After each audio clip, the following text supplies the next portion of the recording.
산들바람이 시원한 가을 저녁 어느 날 저에게 책 한 권이 찾아왔습니다. 제목은 저는 무대 뒤에 있습니다. 이 책을 받는 순간 이번에는 야외 공연장 가서 무대 위에서 또 무대 뒤에서 이 책을 읽어보고 싶다라는 생각이 들더라고요. 그래서 그렇게 했습니다.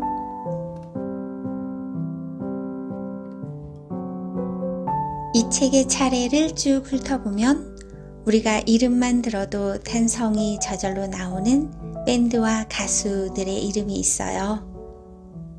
아는 만큼 보인다고 하죠. 이 책을 읽고 나면 우리가 공연을 볼 때 좀 더 많은 것들이 보일 것 같아요. 무대 뒤 수많은 사람들의 작은 빛이 모여 화려한 무대를 만들죠.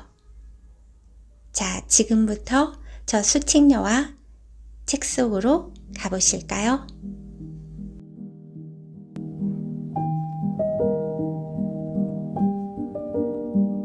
김범수, 김종국, 김준수, 딕펑스, 에이핑크, 잔나비, 적재, 제프 버넷, 허각 등 많은 아티스트들과 함께 콘서트를 만들었던 그리고 현재도 만들고 있는 사람. 공연 연출가 명승원의 이야기 지금 시작합니다. 국내 최정상 아티스트들의 콘서트 연출 감독이 풀어놓는 진짜 콘서트 이야기. 저는 무대 뒤에 있습니다. 공연 연출가 명승원 에세이. 펴낸 곳 뜰북. 구직 사이트에서 일할 곳을 찾기 시작했다. 모모 엔터테인먼트에서 인재를 기다립니다. 조건, 매사에 긍정적인 분, 시간에 구애받지 않는 분, 열정적으로 일할 수 있는 분. 난 뒤도 돌아보지 않고 입사 지원서를 클릭했다. 안녕하십니까. 명확히 승부수를 던져 원하는 것을 얻는 사람 명승원입니다. 어렸을 때 나는 또래 아이들이 즐겨보는 만화에는 크게 관심이 없었다. 대신 나는 소방차, 김건모, 신승훈 등이 나오는 가요 톱10을 즐겨보는 꼬맹이였다. 또 내가 초등학교 1학년 때 용돈을 모아 가장 처음으로 산 음반은 서태지와 아이들 1집이었고 처음으로 산 굿즈는 서태지와 아이들 종이 지갑이었다. 똑똑히 기억한다. 그때 내 심장은 뜨거웠고 설렘으로 두근거렸다. 초등학교 고학년이 된 후 처음 적어본 장래 희망은 바로 PD였다. 그 어린 꼬맹이가 교보 문고에 가서 PD 직업에 관련된 두꺼운 책을 사서 읽었으니 중학교 때부터 교내 스쿨 밴드를 했고 고등학교 때는 우리 밴드가 학교 체육관에서 크리스마스 콘서트를 했다. 물론 내가 기획을 했고 포스터를 만들어서 길거리에 붙이고 티켓을 인쇄해서 티켓을 팔았다. 물론 부모님들과 친구들이 강제로 티켓을 사주었지만 고등학생들이 몇십만 원을 벌어서 기부까지 했다. 그렇게 2009년 2월 나는 생애 첫 직장을 공연 기획사로 입사하게 되었고 그때부터 피가 다른 사람들과 함께 일하게 되었다. 물 만난 물고기라는 말이 이런 것일까? 하루하루가 너무 행복했고 이런 회사에 다닌다는 게 내가 공연 기획자가 되었다는 게 믿기지 않아서 새벽에 잠을 설치곤 했다. 드디어 나의 공식적인 첫 번째 프로젝트가 시작됐다. 2009년에 대한민국에서 빼놓을 수 없는 사람이 있다. 예능계의 최고의 블루칩으로 활약한 부활의 김태원입니다. 처음으로 공연 소개 글도 써보았다. 공연을 기획하면 입장권을 티켓 사이트에 오픈하게 되고 입장권을 오픈하기 위해서는 그 공연의 소개글이 필요했다. 물론 지금도 그렇다. 글 하나에 예매율이 바뀌고 결과들이 달라졌다. 무엇보다 이 공연을 보러 오는 관객들의 기대치가 달라지는 문제이기도 했다. 그때부터 나는 김태원 님이 나온 예능들을 모조리 몰아보고 부활의 음악을 밤새 들었다. 부활의 공식 팬카페에 새로운 글들이 있는지 하루에 12번도 더 들락거리며 그 공연 소개글 하나에 집중했다. 이게 그렇게까지 할 일인가 싶을 정도로 내 모든 관심사를 이 공연 소개글에 집중했다. 그렇게 해서 나온 공연 소개는 다음과 같다. 부활, 리더 김태원, 기타, 정동아 보컬, 최재민 드럼, 서재혁 베이스. 부활의 리더 김태원 특유의 감수성으로 대한민국 락의 중심에 서 있었던 전설의 밴드 부활이 데뷔 25주년을 맞이해 그리워하면 언젠가 만나게 되는 콘서트를 그동안 함께 해준 팬들에게 선사한다.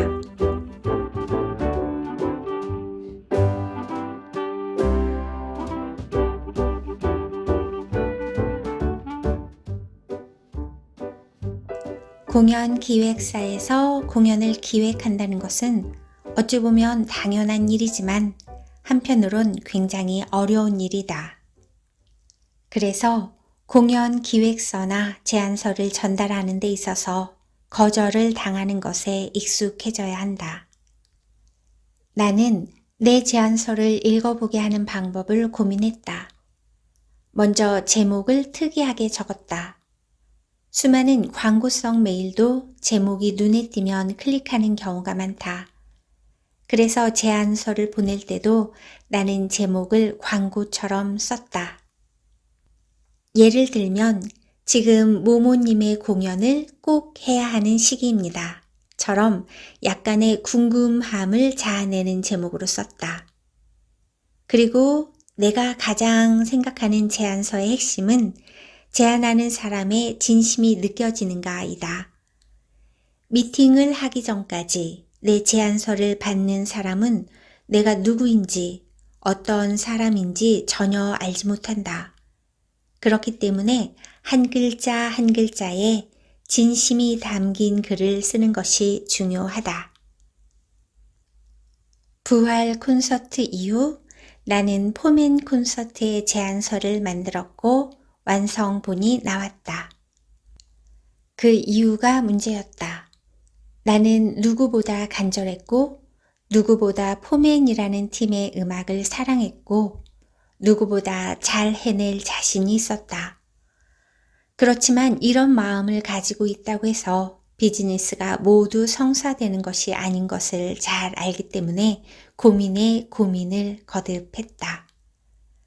마침내 나는 사회초년생만 꺼낼 수 있다는 비장의 무기, 패기 카드를 꺼내 들었다.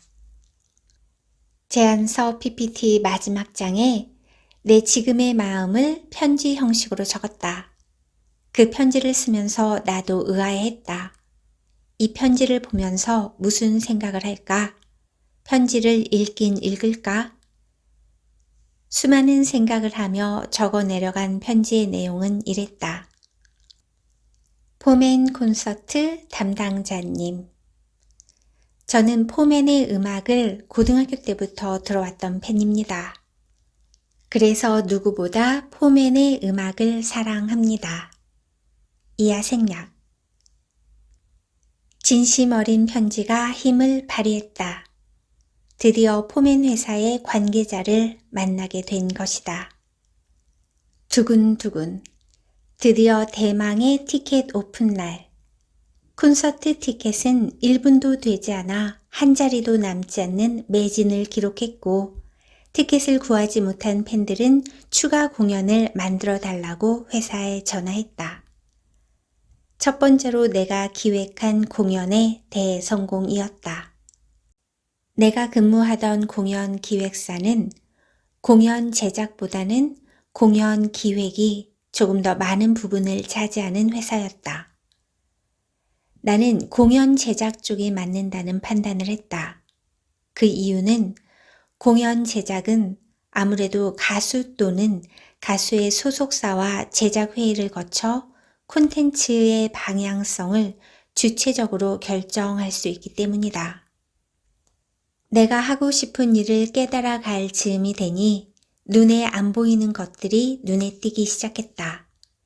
공연은 어떻게 만들어지는지, 어떤 사람이 공연 콘텐츠를 만들어 가는지, 어떤 스태프가 되어야 공연에 직접 참여할 수 있는지 관찰하기 시작했다.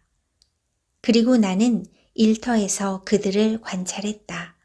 또 내가 어떤 것을 하고 싶은지 찾아냈다.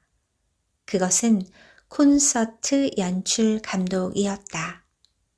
그래, 나는 콘서트 연출 감독이 되어야겠어. 콘서트 연출 감독이 되기로 한 후 어떻게 하면 그 직업을 가질 수 있을까 고민했다. 나는 대한민국 사람이라면 누구나 가장 먼저 할 만한 행동을 했다. 바로 네이버 검색창에 콘서트 연출을 검색했다. 놀랍게도 1분 만에 네이버 검색에서 가장 빠른 답을 찾게 되었다. 이전에 읽은 책들에서 하고자 하면 길이 생긴다 라고 했는데 그 말은 진짜였다. 바로 이런 기사를 발견했던 것이다.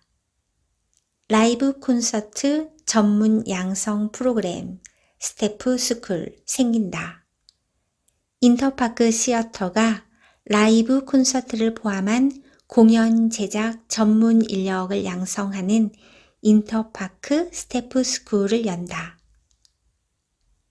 한치의 망설임도 없이 자기소개서를 썼다. 이상하게 나는 벌써 합격한 기분이 들었다. 이미 나는 그 교육 과정에 합격한 사람처럼 월요일 아침만 되면 설레서 눈이 떠지곤 했다. 결과는 1차 서류 전형 합격, 그리고 이어진 심층 면접, 두둥. 실제로 한 달 뒤에 운이 좋게도 합격을 했다. 인터파크 스태프 스쿨의 6개월은 눈 깜짝할 새에 지나갔다. 그렇게 스태프 스쿨을 수료하고 몇 개월이 흘렀을까? 이 과정만 수료하면 내 삶은 이전과 확실히 달라져 있을 것이라는 내 기대는 그냥 단지 기대라는 단어 자체로 자리매김하고 있었다. 회사 출근 시간에 출근을 하고 퇴근 시간엔 퇴근을 했다. 회사에서는 같은 일을 했다. 이전과 크게 다르지 않은 일상, 그리 새롭지 않은 삶이 지속되고 있었다. 어찌 보면 당연한 일이었다. 그 교육 과정을 수료했다고 해서 다 콘서트 연출 감독이 되면 우리나라의 콘서트 연출 감독이 수백 명은 좋게 되었을 것이다. 어떻게 하면 콘서트 연출을 할 수 있을까? 많은 고민 끝에 생각해낸 방법은 딱 한 가지. 딱 한 가지밖에 없었다. 내가 공연을 만들어서 연출을 하는 방법밖에는 없었다. 이렇게 나의 고군분투 연출 감독 도전기가 시작됐다.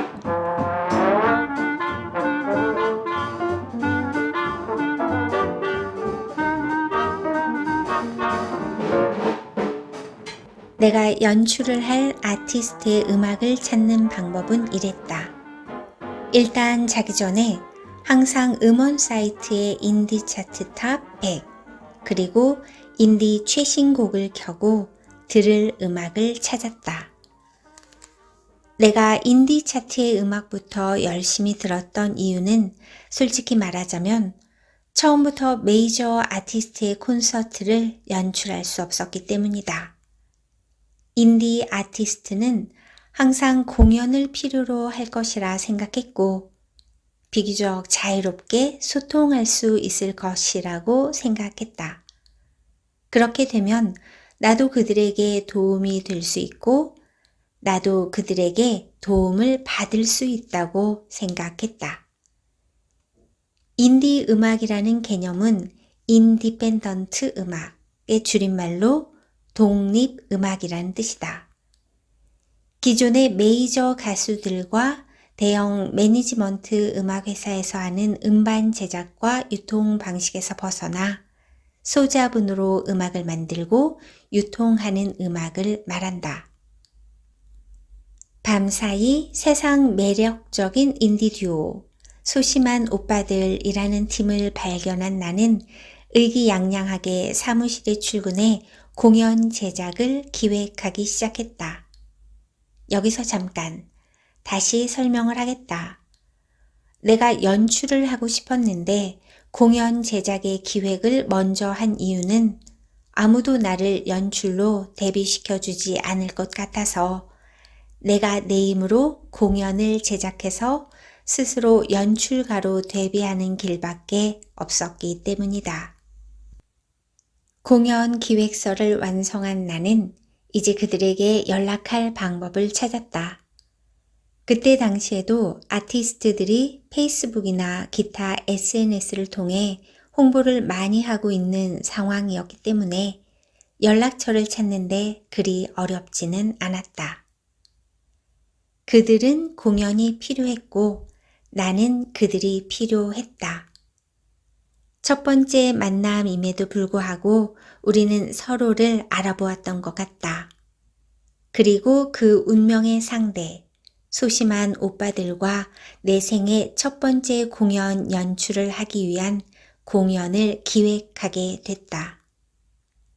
맨 처음에는 300에서 400석 규모의 공연장을 알아보았지만 그 정도 규모에서 공연하는 데는 아직 무리가 있다는 생각이 들었다. 이러한 이유로 처음 기획한 공연장의 규모보다 현실적인 부분을 고려하여 점점 작아지게 되었다.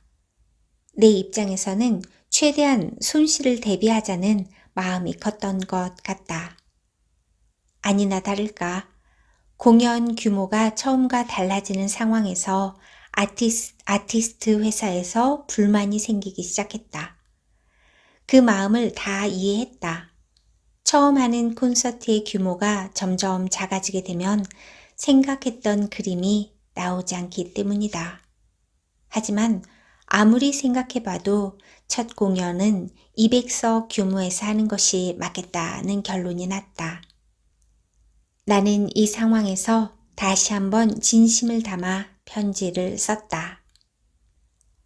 내가 비즈니스 관계자에게 편지를 쓰는 이유에는 몇 가지가 있다. 첫째, 내가 하는 말이 무엇인지 명확하게 전달할 수 있다. 두 번째, 진심을 전달하기 위함이다. 내가 비즈니스를 할 때 매번 편지를 쓰는 것은 아니다. 내가 하는 일은 진심이고 그 결과를 책임질 수 있을 때 편지를 쓴다. 그래서인지 내가 비즈니스 상대에게 편지를 썼을 때는 그 상대방 모두가 나를 믿어주었고 그 결과 내가 상상했던 그대로 그림을 그려 나갈 수 있게 되었다.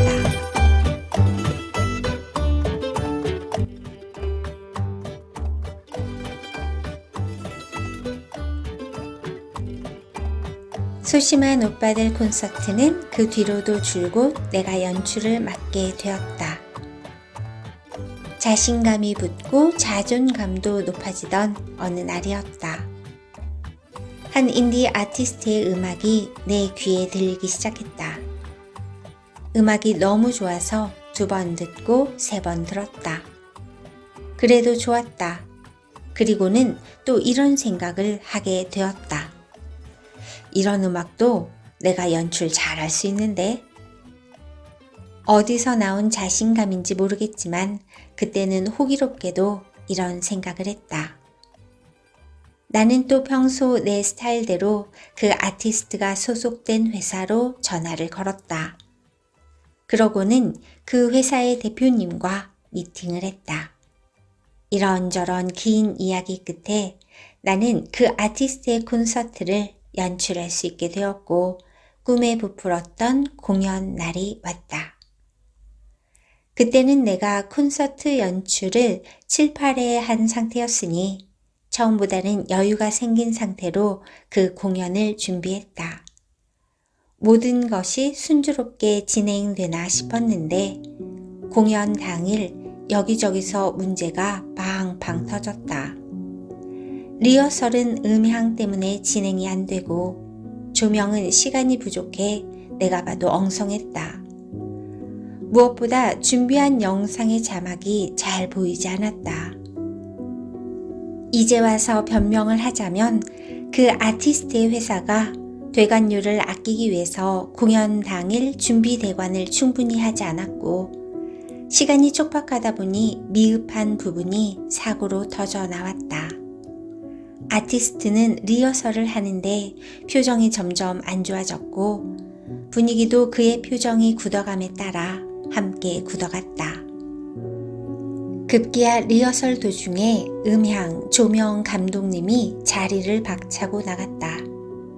사실 이 부분은 음향, 조명 감독님의 오버액션이라고 생각한다. 그렇게 미처 사고를 수습할 시간도 없이 공연은 시작되었고 내 인생에 그렇게 가슴이 두려지고 속이 타들어가는 감정을 느낀 적이 있을까 싶을 정도로 콘솔에서 애간장을 태웠다. 공연이 끝난 후 나는 일단 모두에게 사과를 했다. 가수, 연주자들, 감독님들, 회사 관계자들에게 돌아가면서 사과를 했다. 사과를 하면서도 너무 창피했다. 내가 지금까지 한 공연 연출이 스쳐 지나가면서 하나하나가 너무 초라한 느낌이 들었다. 공연이 끝난 후 회식에도 나는 초대받지 못했다. 초대를 받았다고 해도 내가 부끄러워서 가지 못했을 것이다. 그렇게 나의 굴욕의 밤은 지나갔다. 그날 밤 그 감정은 아직도 너무너무 생생하다. 다시는 느끼고 싶지 않은 감정이다. 그날 이후 달라진 것이 많다. 나는 인터컴에 대고 욕을 하지 않는다. 인터컴은 공연 중 스태프들과 소통할 수 있는 마이크가 달린 헤드셋을 말한다. 원래도 당연히 하면 안 되는 것이겠지만 사실 공연 중에는 상황이 너무 급박하기 때문에 욕을 해도 어느 정도 이해해주는 분위기다. 하지만 나는 그날의 내 감정이 어떤 감정인지 알기에 결코 욕을 하지 않는다. 그리고 가장 중요한 변화, 연출에 대한 꿈이 커졌다. 빨리 유명한 가수의 공연을 하고 싶었다. 그래서 내게 쌍욕을 했던 그 대표님 앞에 가서 그때 당신에게 욕먹던 내가 연출하는 공연이 이런 공연이다 라고 이야기해주고 싶었다. 소소하게 연출을 하는 것이 전부였던 나에게 큰 공연을 연출하고 싶다는 동기부여가 된 큰 사건임은 틀림없다. 정말 힘들고 지칠 때 그때 생각을 많이 한다. 그리고 나중에 어떤 장소에서든 그 대표님을 많이 만나면 부끄럽지 않게 인사할 수 있는 사람이 되자 라고 마음을 다잡았다.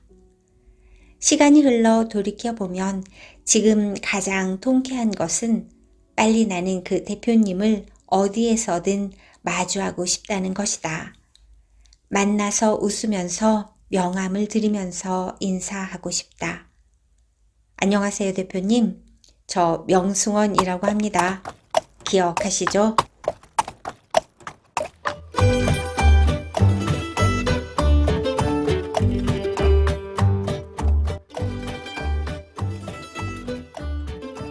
공연 연출 과정에 대해 강의할 때 그 과정을 문제를 풀어나가는 과정의 연속이라고 설명한다. 어떤 아티스트와 콘서트 연출 계약을 함과 동시에 100개의 문제가 나타났다 라고 생각하면 되고, 콘서트 당일까지 그 문제를 해결해 나가는 과정이 콘서트 연출 과정이라고 강의한다. 이것은 내가 콘서트 연출을 할 때마다 느끼는 것인데, 콘서트 연출을 하는 과정에서는 수도 없이 해결해야 할 일들이 발생한다. 예를 들어 콘서트의 콘셉트에 대한 문제, 셋 리스트에 대한 문제, 공연장 장비에 대한 문제, 음향에 대한 문제, 악기에 대한 문제, 연습에 대한 문제, 조명에 대한 문제, 예산에 대한 문제 등등 잠깐 열거했지만 수도 없고 끝도 없는 문제들이 발생한다. 2015년 디펑스 콘서트의 두 번째 연출을 할 때 지금까지도 쉽게 잊을 수 없는 큰 문제가 발생한 끔찍한 경험을 소개하겠다. 여느 때와 다름없이 테크 리허설을 진행하려고 하는 순간이었다. 테크 리허설이란 가수가 무대에 올라와 리허설을 하기 전에 연출가와 스태프들이 가수가 공연 때 이동하는 동선을 확인하고 기술적으로 문제가 없는지 확인하며 디테일을 수정하는 스태프 리허설이라고 생각하면 된다. 그런데 어떤 것이 문제였는지 모르겠지만 무대의 조명이 밝아지니 프로젝터가 아예 보이지 않았다. 이 상황을 어떻게 해결해야 할지 좋은 방법이 도저히 생각이 나질 않았다. 공연 시간이 가까워지고 이제 정말 리허설을 하지 않으면 안 되는 시간이 되었다. 마음에 결심을 했다. 솔직하게 말하자. 어떠한 문제가 발생했을 때 문제를 해결하는 가장 빠른 방법은 솔직하게 말하는 것이다. 솔직하게 말하면 그때 당시에는 욕을 먹을 수도 있고 비난을 받고 공경에 처할 수도 있지만 시간이 지났을 때 그 솔직함은 누군가를 속이지 않고 문제를 해결했다는 자부심으로 바뀌어 마음속에 당당함을 품게 된다. 그리고 무엇보다 요리조리 빠져나갈 심산으로 변명을 하거나 거짓말을 하면 그 상황을 지켜보는 사람들은 내가 거짓말을 하고 있다고 무조건 느낄 수 있다. 그런 상황이 있지 않는가? 머리를 써서 상황을 모면하려는 사람을 보면 거짓말을 하는 줄 알고 알아챘던 경험 말이다. 그리고는 그 사람이 다음에 진실을 말해도 쉽게 믿을 수 없었던 경험도 분명히 있을 것이다. 솔직함은 시간이 지나면 보석으로 변한다. 공연 내내 조명을 끌지 안 끌지에 대한 잠깐의 토론은 2대2 의견으로 결론이 나지 않았고, 그 긴급회의의 마지막은 그냥 감독님 믿고 갈게요 로 끝이 났다. 그들도 나도 그렇게밖에 결론을 낼 수 없던 상황이었다. 운명의 시간은 어김없이 찾아왔고 멤버 김현우의 피아노 오프닝 연주를 시작으로 2015년 디펑스 연말 콘서트가 시작됐다. 화려한 조명과 함께 관객의 함성이 울렸고 공연은 생각했던 것보다는 순조롭게 진행되었다. 그날은 참 이상했다. 중계 카메라는 관객들에게 아예 보이지도 않았고 어떤 한국에서 보컬 김태연이 연주하려던 건반은 전원 연결이 똑바로 되지 않았다. 공연하는 내내 속으로 내가 할 수 있는 욕은 다 했다. 물론 입 밖으로 꺼내진 않았으나 누군가 그날의 나를 봤으면 이미 내 이마에 온갖 욕설이 쓰여 있었을 거다. 그동안 준비한 과정이 너무 아까웠고 관객들에게 창피했고 멤버들과 스태프들에게 미안했다. 회식 자리로 이동한 뒤 멤버들에게 먼저 미안하다고 사과를 했다.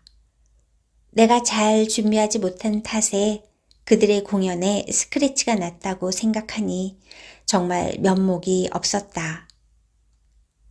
하지만 멤버들이 나에게 해준 대답은 솔직하게 말해주셔서 감사합니다. 이렇게 솔직하게 말해준 감독님은 처음이에요. 오히려 더 믿음이 생겼어요. 였다. 그 뒤로 디펑스의 콘서트는 내가 연출을 맡아서 하게 되었다. 군대 가기 전날 하는 김현우의 콘서트도 멤버들 모두 제대를 하고 곧바로 했던 디펑스의 제대 콘서트도 그리고 그 뒤에 이어졌던 겨울 콘서트도 모두 내가 연출을 맡게 되었다. 그때 멤버들에게 뭐라 정확하게 말을 하지는 못했지만 그 사건으로 아티스트와 진정으로 소통하는 기분이라는 것이 어떤 것인지 확실하게 느꼈다. 그리고 이 사건 이후로 나는 더 솔직해졌다. 잠시 욕을 먹거나 분위기가 좋지 않더라도 솔직한 내 실수를 인정하고 상황을 수습하는 것이 정답이라는 것을 알았기 때문이다.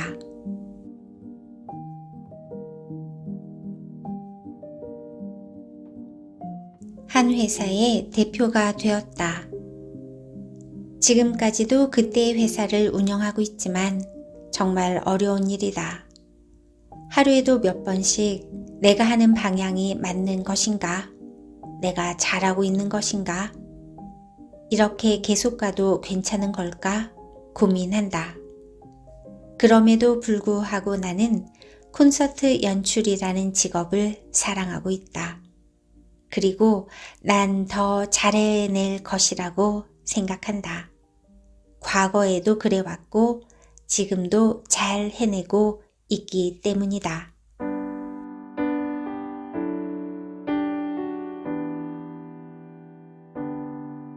에필로그. 나에게 기적 같은 하루가 다시 시작되었다. 방 안 의자에 앉아 이 글을 처음 시작할 때가 코로나 바이러스가 세상에 나왔던 2020년이었는데 그동안 모두가 힘들다 했지만 개인적으로는 뜻깊은 시간을 보냈다.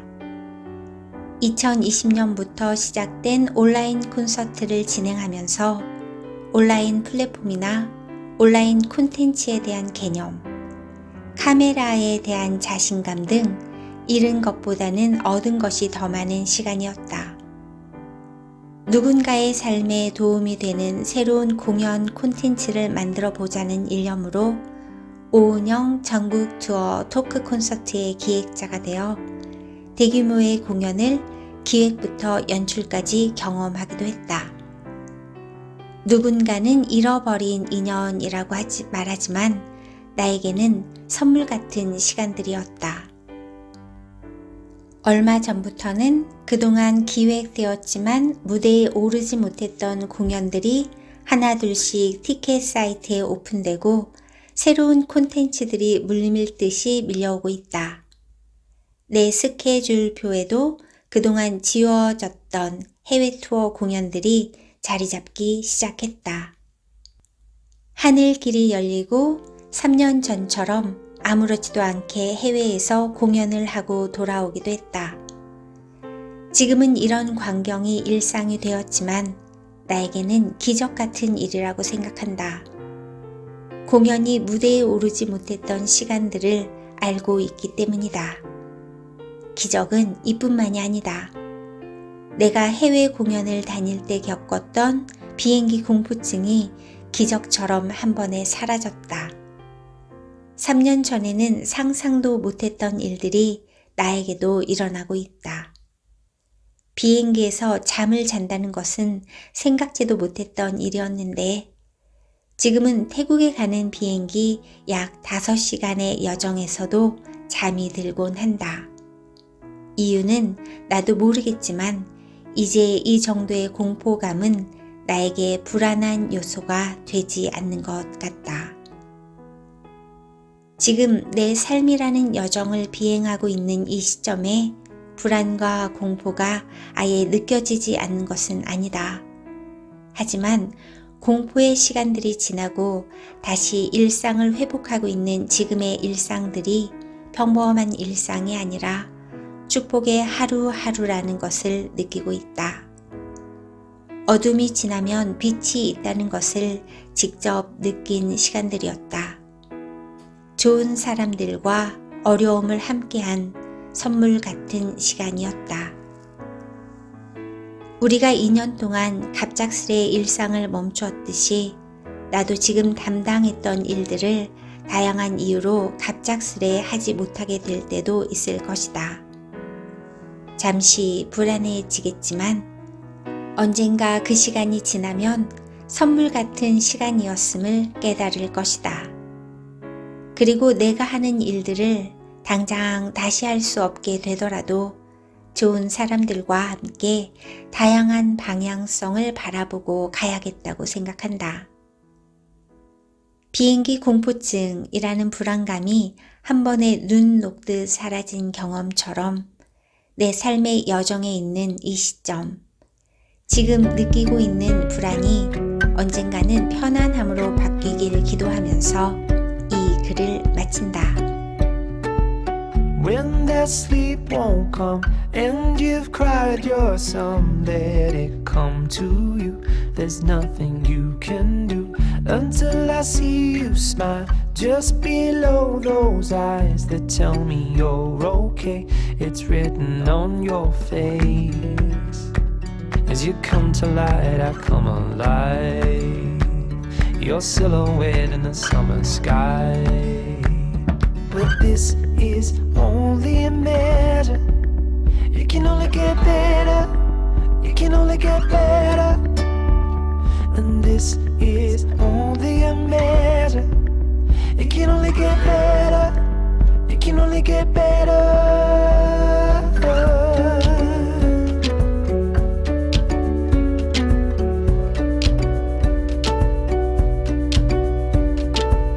Turn your sorrow in, burn every piece of it. Let me comfort you, I'll be your go-to. Cause these are youthful days, we will grow in great, worse or better. Our time is best together. You must know that I love you so, never bargain you for your weight in gold. And this is only a measure.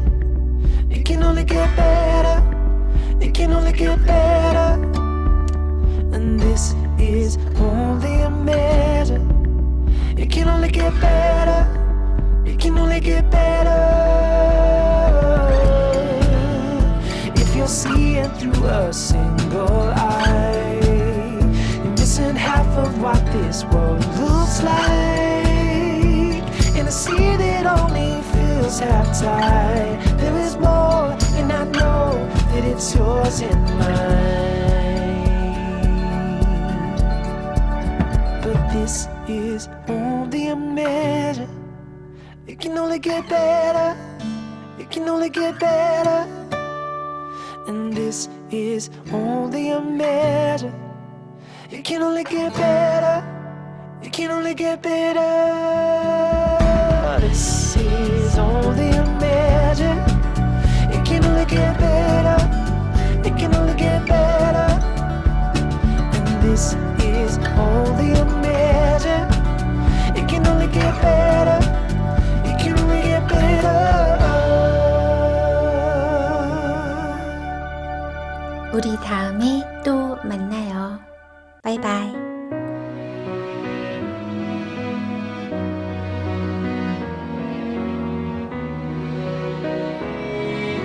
Think of pink and you think of what?